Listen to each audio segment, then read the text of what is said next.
Hello everyone!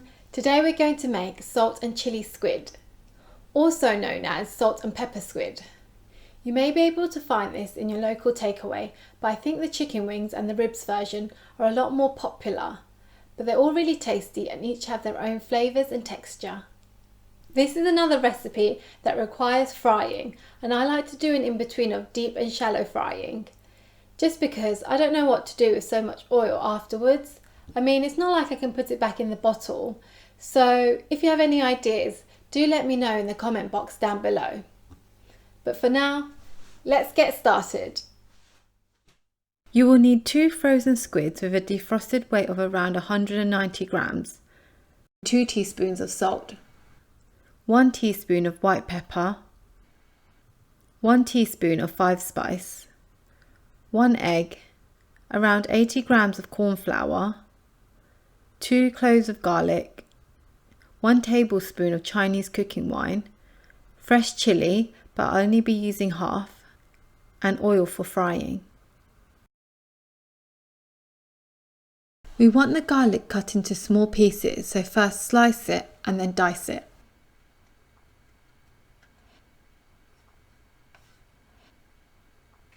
For the chilli, I'll only be using half. If you like it spicy, leave in the seeds, but if not, take them out. Then slice them. Put the chilies with the garlic. The squid needs to be fully defrosted when you work with it. Open it up and take out any of the slimy film on the inside, if there is any. In the UK, this is usually already prepped for you. Slice the squid in half so then it's easier to handle, and on the inside, score the squid diagonally, and then in the other direction to create crosses. Do this gently as you do not want to cut through the squid. It's a bit hard to see, but you should end up with squares on the squid like this. Slice the squid into triangles like so. Place the squid into a bowl and add 1 teaspoon of white pepper and 1 teaspoon of salt. Using your hands, give it a good mix. Then in a separate bowl, crack an egg and give it a good beat. Then pour it onto your squid.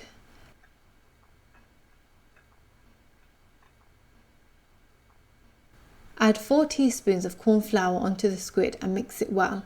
It should become a thick batter. Put the rest of the corn flour onto a plate and then dip each squid into the corn flour, making sure all sides are well coated. Then place each piece onto a plate without overlapping, as it will all end up stuck together. Do this for all your pieces, and once you're done, we're ready to fry the squid. Heat oil to about 160 to 170 degrees. I'm going to fry in batches so it doesn't crowd the pan and stick together. Fry on one side for 1 minute. Because we're doing a shallow fry, make sure the squid is not touching the bottom as it will burn easily. So gently move them around. After 1 minute, flip and then fry on the other side for another minute. Do this for all your batches. We will double fry this all together to make it a little bit more crispy. Make sure your oil is still around 160 degrees and carefully put in all your squid.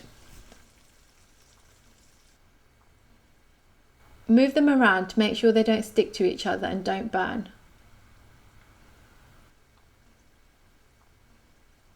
Let it fry for around 2 minutes or until golden yellow. This will vary for everyone, so just try a squid and make sure it's cooked. And now it's time to stir fry it in the wok. Heat the wok to a medium-high heat and add some oil. Add the garlic and chilli. Don't burn the garlic, so turn down the heat if you need to. Once your garlic and chilli are soft, add 1 teaspoon of 5 spice and 1 teaspoon of salt. Give it a good mix. If your wok is dry, add some more oil. The 5 spice should be really fragrant and the chilli will give you that kick. Add the squid and give it a quick toss. Turn up the heat. It's time to add the cooking wine and have your wok lid at the ready, because as soon as you add the wine, put on the lid immediately for 5 seconds. as the squid will absorb the flavours from the big sizzle and prevent all the flavours from escaping. Give this a final toss and we're ready to serve now.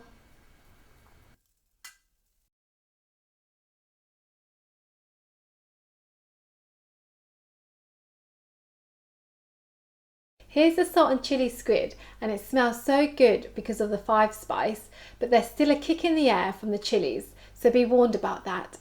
I love this dish, and the squid is still soft and not too chewy. If you've never cooked squid before and worried about making it too tough and chewy, I think this recipe is a good place to start. Because they're cut into small pieces, it doesn't take long to cook, so why don't you try this at home and let me know how it goes. I hope you liked my video. If you do, don't forget to like and subscribe to my channel. Turn on your notifications and I'll see you in my next video. Thank you for watching. Bye!